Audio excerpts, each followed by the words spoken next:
nagpatunay ang pag-ibig niya.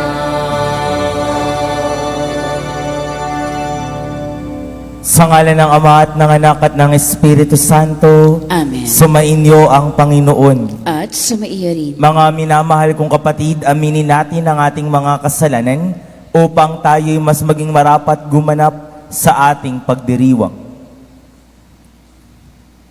Tayo pong lahat inaamin ko sa makapangyarihang Diyos at sa inyo, mga kapatid, na lubha akong nagkasala sa isip, sa salita at sa gawa, at sa aking pagkukulang, kaya isinasamo ko sa mahal na Birheng Maria, sa lahat ng mga anghel at mga banal, at sa inyo, mga kapatid, na ako'y ipanalangin sa Panginoong ating Diyos. Kaawaan tayo ng makapangyarihang Diyos, patawarin tayo sa ating mga kasalanan, at patnubayan tayo hanggang sa buhay na walang hanggan. Amen.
Manalangin tayo. Ama naming makapangyarihan, kalugdan mo kami at pagbigyan na magkamit ng kaloob mong karagdagan upang sa maalab naming pananalig, pag-asa at pag-ibig, kami mamalaging tumatalima sa iyong kautusan sa pamamagitan ni Hesukristo kasama ng Espiritu Santo magpasawalang hanggan. Amen. Magsiupo.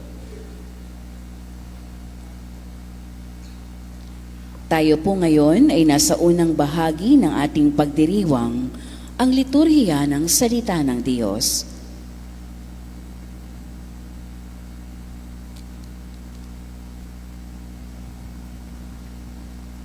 Ang salita ng Diyos mula sa aklat ni Propeta Jeremias. Magbalik kayo sa akin, kayong mga nagtaksil, pagkat ako ang inyong Panginoon, wika ng Panginoon. Kukuha ko sa inyo ng isa sa bawat bayan at dalawa sa bawat angkan, at ibabalik ko kayo sa bundok ng Siyon. Bibigyan ko kayo ng mga pinunong tatalima sa akin, at pamamahalaan nila kayo ng buong katalinuhan at pagkaunawa. At kung dumami na kayo sa lupaing iyon, hindi na pag-uusapan ng mga tao ang tungkol sa kaba ng tipan ng Panginoon. Hindi na nila ito kakailanganin ni iisipin o gugunitain. At hindi na rin sila gagawa ng ibang kaban. Pag sumapit na ang panahong iyon, ang Jerusalem ay tatawaging luklukan ng Panginoon. Lahat ng bansay magkakatipon doon upang parangalan ako. Hindi na nila gagawin ang balang maibigan nila. Ang salita ng Diyos. Salamat sa Diyos. Salmong tugunan. Pumapatnubay na Diyos ay pastol na kumukupkop. Tayo pong lahat, pumapatnubay na Diyos ay pastol na kumukupkop. Mga bansa, pakinggan ninyo ang sabi ng poon at ipahayag ninyo sa malalayong lupain. Pinapangalat ko ang mga anak ni Israel, ngunit sila'y muli kong titipunin at aalagaan, gaya ng pagbabantay ng isang pastol sa kanyang mga tupa. Pumapatnubay na Diyos ay pastol na kumukupkop. Sapagkat tinubos ng poon si Jacob at pinalaya sa kapangyarihan, kaaway na lubhang makapangyarihan at malakas, aakyat silang nagsisigawan sa tuwa patungo sa bundok ng Siyon, tigib ng kaligayahan dahil sa mga pagpapala ng poon. Pumapatnubay na Diyos ay pastol na kumukupkop. Kung magkagayon, sasayaw sa katuwaan ng mga dalaga, makikigalak pati mga binata at matatanda. Ang kanilang dalamhati ay magiging tuwa, papalitan ko ng kagalakan ang kanilang kalungkutan. Pumapatnubay na Diyos ay pastol na kumukupkop. Magsitayo, tayo po ay magbigay galang sa mabuting balita ng Panginoon.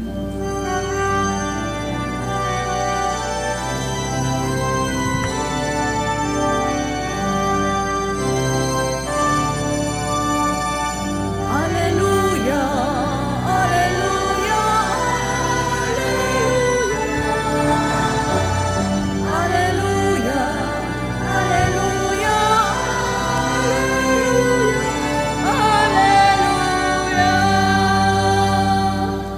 Ang salitang mula sa Diyos, kapag isinasaloob, ay mamumunga ng lubos. Alleluia, alleluia, alleluia, alleluia, alleluia,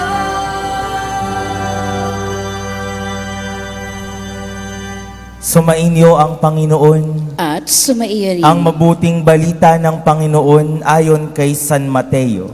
papuri sa iyo, Panginoon. Noong panahong iyon, sinabi ni Jesus sa kanyang mga alagad, pakinggan nga ninyo ang kahulugan ng talinghaga tungkol sa mga hasik. Ang mga nakikinig ng salita tungkol sa paghahari ng Diyos, ngunit hindi nakakaunawa nito, ay katulad ng mga binting na hasik sa tabi ng daan. Dumarating ang masama at inaagaw ang nahasik sa kanilang puso. Inilalarawan ng binhing nahasik sa kabatuhan ang nakikinig ng salita at masayang tumatanggap nito kaagad. Ngunit hindi ito tumimo sa puso nila, kaya't hindi sila nananatili. Pagdating ng mga kapighatian o pag-uusig dahil sa salita, agad silang nanlalamig. Inilalarawan naman ng naghasik sa dawagan ang nakikinig ng salita, ngunit naging abala sa mga bagay ukol sa mundong ito at naging maibigin sa mga kayamanan, ano pat ang salita'y nawala na ng puwang sa kanilang puso, kaya't hindi makapamunga. At inilalarawan na naghasik sa matabang lupa ang mga nakikinig ng salita at nakakaunawa nito. Sila'y namumunga, may tig sa 100, may tig 60 at may tig 30. Mga minamahal ko, ang mabuting balita ng ating Panginoon. Pinupuri ka namin, Panginoong Hesukristo. Magsiupo. Mga minamahal kong kapatid, itutuon natin ang ating sarili sa naghasik. Look at His generosity. Hasik lang siya ng hasik. Bigay lang ng bigay. Kung ikaw ay negosyante at yung binhi ay may puhunan kang pinambili, natural, sisiguraduhin mo na yung binhing ilalapag mo ihahasik mo na sa magandang lupa. Kasi may puhunan ka eh. Namuhunan ka. Saan ba galing yung binhi? Namuhunan ka. Pero itong maghahasik, bato lang ng bato. Walang pakialam kahit saan malaglag. Kahit sa daanan, kahit sa dawagan, kahit sa may mga tinik. At syempre may tsamba din malalaglag sa matabang lupa. The generosity of the sower. At alam naman natin na ang naghahasik ay ang Diyos. Sa kanyang ipinaliwanag, ang butil ay salita ng Diyos. Pwede rin nating sabihin ang binhi ay biyaya na galing sa Diyos. Kaya ang Diyos, saboy lang ng saboy ng biyaya. Saboy ng grasya. Ngayon, ang crucial part ay yung tumatanggap. Ikaw yon. So, the generosity of the giver and then the reception of the receiver equals blessings that will yield tig-100, tig-60 at tig-30. So, where lies the difference? Walang problema sa naghahasik. Talagang generous ang naghahasik. Ang tanong na lang ay sa tumatanggap. Mga minamahal kong kapatid, sana ho sa mga biyayang tinatanggap natin, sa mga grasyang tinatanggap natin, at totoo naman, sasabihin ng kahit na sinong nagsisimba ngayon, Father, sa awa ng Diyos, kahit na ako'y minsan ay daan, kahit na minsan ako ay dawagan, kahit na minsan ako ay batuhan, meaning, hindi naman ako perpektong tao, madami akong pagkukulang, madami akong kasalanan, madami din akong mga pagkakataon na hindi sumusunod sa utos ng Diyos. Nakikinig ako ng salita. Nagsisimba nga ako nagdadasal. Pero maraming pagkakataon, iniinis ng dawag, iniinis ng tinik yung aking mga napakinggan. Pero salamat sa Diyos, because of His generosity, araw-araw pa rin niya akong sinasabuyan ng abot-abot na binhi ng pagpapala. Nasa pag-asa na isang araw, ang isinaboy niyang binhi, magbunga sa ating buhay. At kung tayo ay dawagan, kung tayo ay sa tinikan, ang paanyaya ay tulad ng paanyaya ni Prophet Jeremiah sa ating unang pagbasa. Look at his first words. Magbalik kayo sa akin, kayong mga nagtaksil, pagkat ako ang inyong Panginoon. Just come back. Simply repent. Magbalik kayo sa akin, kayong mga nagtaksil. Wala akong ibang requirement. Walang ibang challenge. Naging daan ka, naging batuhan, naging dawagan, saboy pa rin ako sa'yo. Kang mahihiya, balik ka lang sa akin, kayong mga nagtaksil.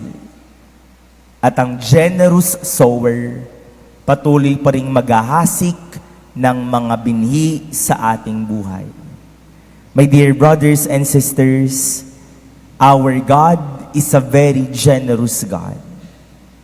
But not only generous, He is a God of many chances. Balik kayo sa akin, sasabuyan ko kayo ng binhi. Tapos magkakasala ulit tayo. Babalik pa rin ang tao. Sasaboy pa rin ng binhi ang Panginoon. Hindi siya manunumbat. Uy, nakailang binhi na ako sa iyo Wala na akong puhunan, walang return. Walang sumbat. Basta saboy pa din. Magbibigay pa din. Hoping that one day, tayong mga binibigyan ng binhi ng pagpapala, mamumunga. Mga minamahal kong kapatid, sa pagkakataong ito, tignan natin ang ating mga sarili. Matanda na tayong lahat. Madami ng binhing na isaboy sa atin. May naging bunga ba? Kapag ba pumunta ang Diyos ngayon at titignan, dami kong isinaboy dito, ang dami kong pinaulang binhi dito, namunga ba? I hope when God checks, He will see na yung pinuhunan niya may return of investment sa kanya. And He will see na ang binhi nagbunga, di man 100, maaaring 60 o maaaring 30. Ang mahalaga, nagbunga ang kanyang binhi. Amen. Magsitayo tayo.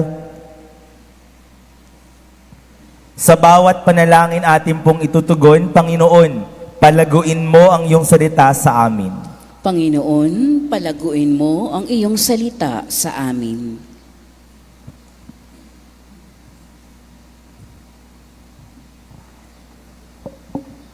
Ang bayan ng Diyos naway maging bukas sa salita ng Diyos at maipahayag ito sa pamamaraang maunawaan ng lahat. Manalangin tayo sa Panginoon. Panginoon, palaguin mo ang iyong salita sa amin. Ang mga naglilingkod sa bayan, naway gawin ang kanilang tungkulin ng may katapatan at dangal. Manalangin tayo sa Panginoon. Panginoon, palaguin mo ang iyong salita sa amin. Ang mga magsasaka at mga nagtatrabaho sa bukilin, naway basbasa ng mabuting panahon at mayamang ani.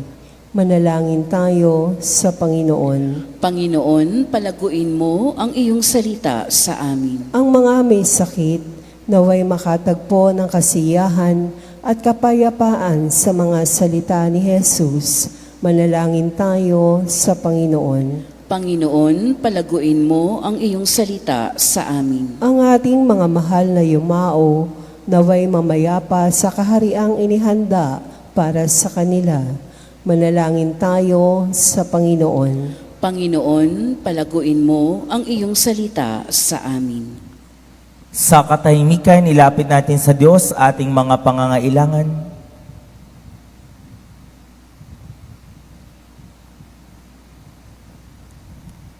Panginoong Diyos, magsalita kayo sa amin at gawin mo kaming makinig sa iyo. Magbunga nawa ito ng buhay Kristiyano sa amin. Hinihiling namin ito sa pamamagitan ni Kristo ng aming Panginoon ngayon at magpasawalang hanggan. Amen. Magsiupo. Tayo po ngayon ay nasa ikalawang bahagi ng ating pagdiriwang, ang liturhiya ng Eucharistia.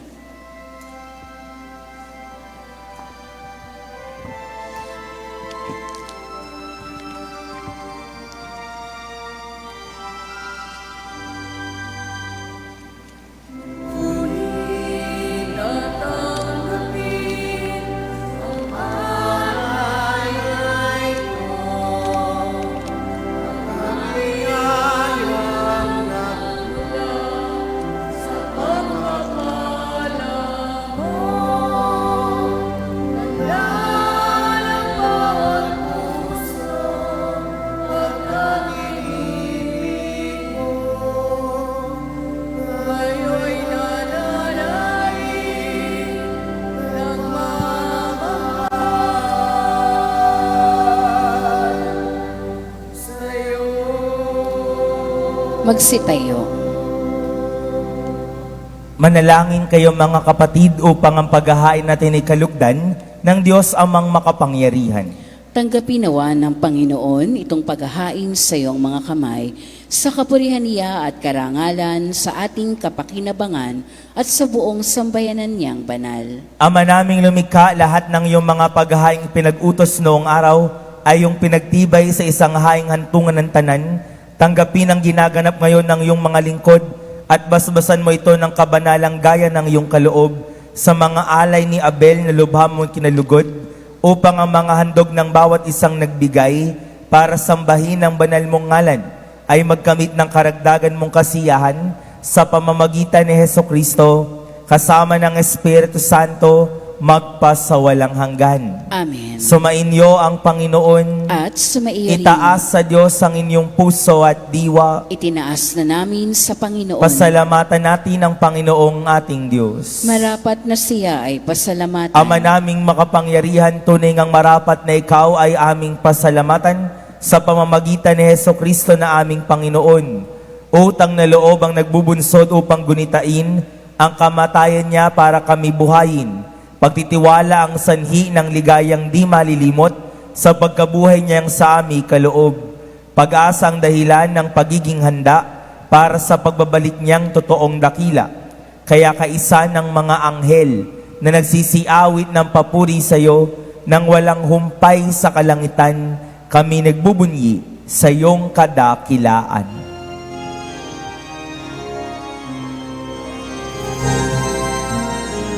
Santo, Santo, Santo, Panginoong Diyos na ako, napupuno ang langit at lupa ng kadakilaan mo.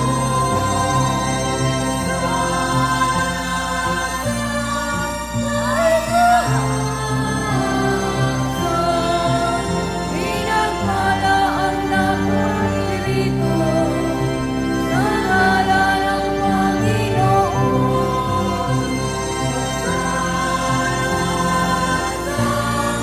Ay kahasan.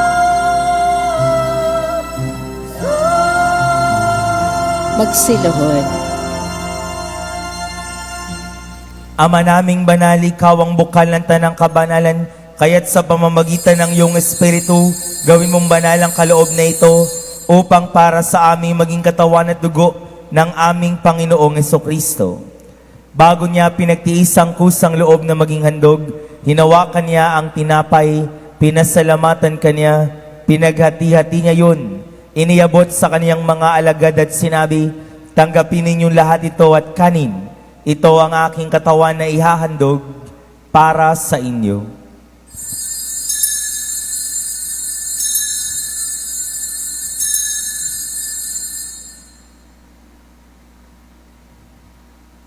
Gayun din naman noong matapos ang apunan, hinawakan niya ang kalis, muli kanyang pinasalamatan, iniyabot niya ang kalis sa kanyang mga alagad at sinabi, tanggapin ninyong lahat ito at inumin, ito ang kalis ng aking dugo, ng bago at walang hanggang tipan, ang aking dugo na ibubuhos para sa inyo at para sa lahat, sa kapagpapatawad ng mga kasalanan.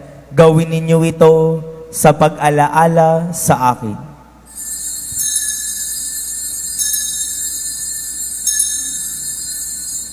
Manatiling nakaluhod. Ipagbunyi natin ang misteryo ng pananampalataya.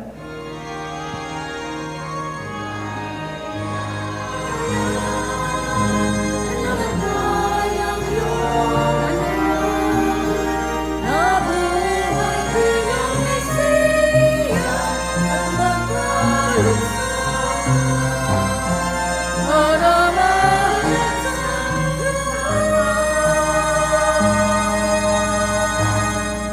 Ama, ginagawa namin ngayon ang pag-alaala sa pagkamatay at muling pagkabuhay ng iyong anak, kaya't iniaalay namin sa iyo ang tinapay na nagbibigay buhay at ang kalis na nagkakaloob ng kaligtasan. Kami nagpapasalamat dahil kami iyong minarapat na tumayo sa harap mo para maglingkod sa iyo. Isinasamo namin kaming magsasalo-salo sa katawan at dugo ni Kristo ay mabuklod sa pagkakaisa sa pamamagitan ng Espiritu Santo. Ama, lingapin mo ang iyong simbahang laganap sa buong daigdig. Puspusin mo kami sa pag-ibig.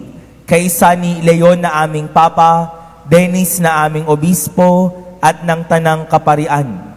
Alalahanin mo rin ang mga kapatid naming nahimlay nang may pag-asang sila'y muling mabubuhay, gayon din ang lahat ng mga pumanaw.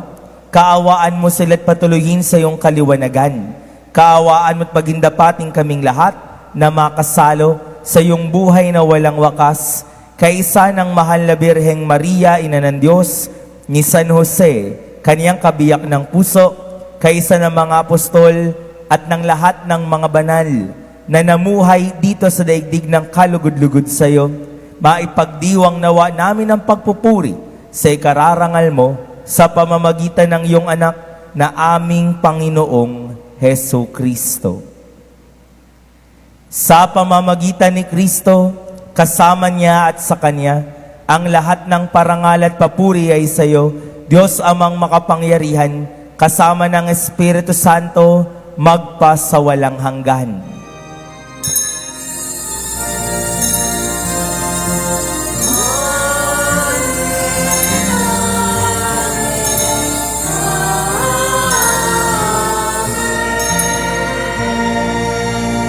Magsitayo. Tumawag tayo sa Diyos na ating Ama.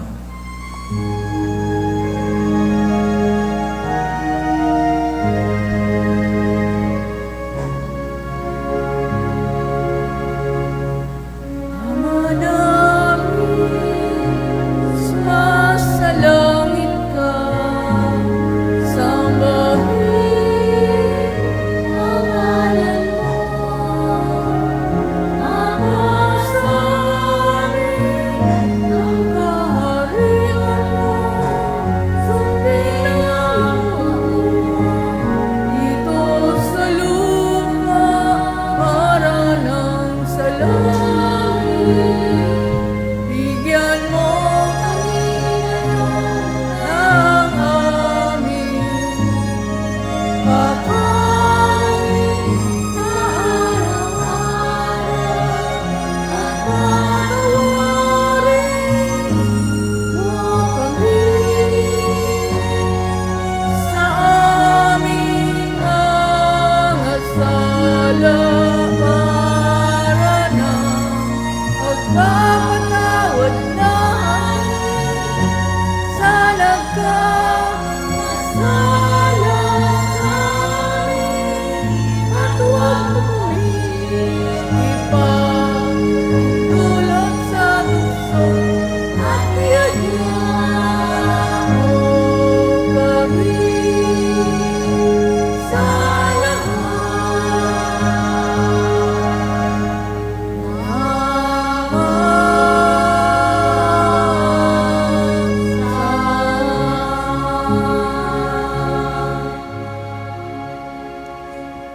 Hinihiling namin kami adya sa lahat na masama, pagkalooban ng kapayapaan araw-araw iligtas sa kasalanan at ilayo sa lahat ng kapahamakan, samantalang aming pinananabikan ang dakilang araw ng pagpapahayag ng tagapagligtas naming si Yeso Kristo.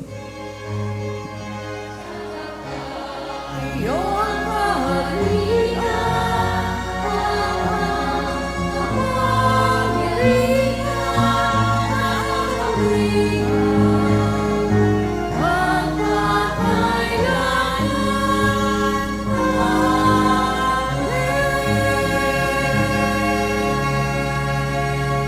Panginoong Heso Kristo, sinabi mo sa iyong mga apostol, kapayapaan ang iniiwan ko sa inyo, ang aking kapayapaan ang ibinibigay ko sa inyo.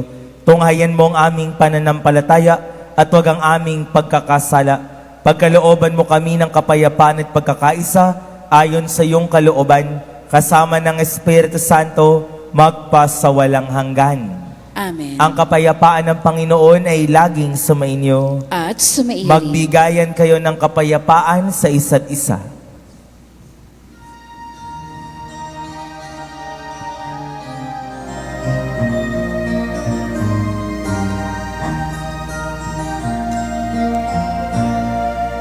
Cordero ng Diyos na nag-aalis ng mga kasalanan ng sanlibutan. Naawa ka sa amin. Cordero ng Diyos na nag-aalis ng mga kasalanan ng sanlibutan. Naawa ka sa amin.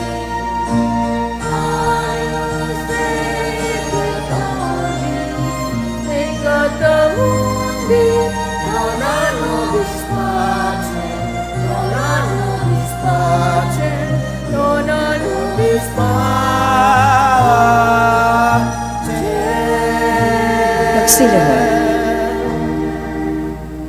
Narito si Kristo ang daan, katotohanan at ang buhay, mapalad ang mga inaanyayahan sa kanyang banal na piging. Panginoon, hindi ako karapat-dapat na magpatuloy sa iyo, ngunit sa isang salita mo lamang ay gagaling na ako.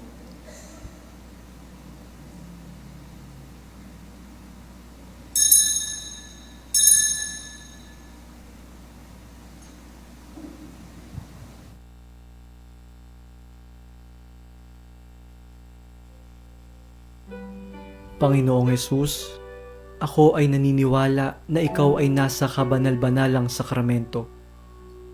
Iniibig kita ng higit sa lahat at ninanasa kong tanggapin ka sa aking kaluluwa, sapagkat sa mga sandaling ito, hindi kita matatanggap sa sakramento, tumuloy ka sa Espiritu sa aking puso. Niyayakap kita na para bang naririto ka na, at iniaalay ko ng buong buo ang aking sarili sa iyo. Huwag mong hayaang mawalay ako sa iyo. Amen.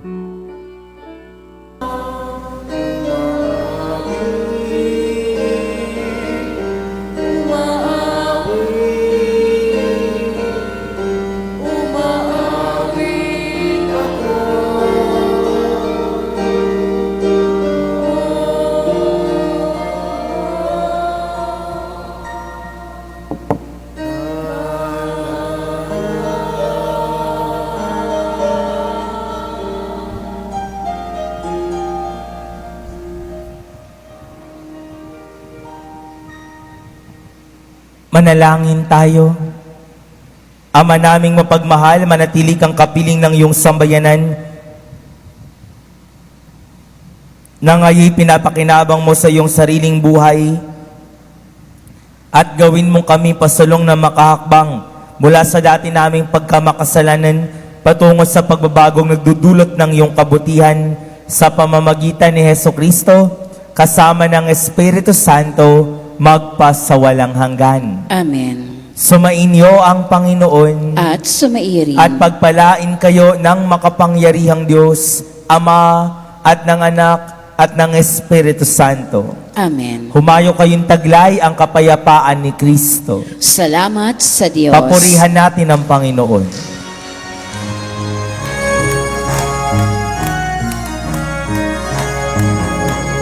Nuestra Señora del Carmen, mahal ay nanapin, patron ng mga kasaysayan, simbahan ng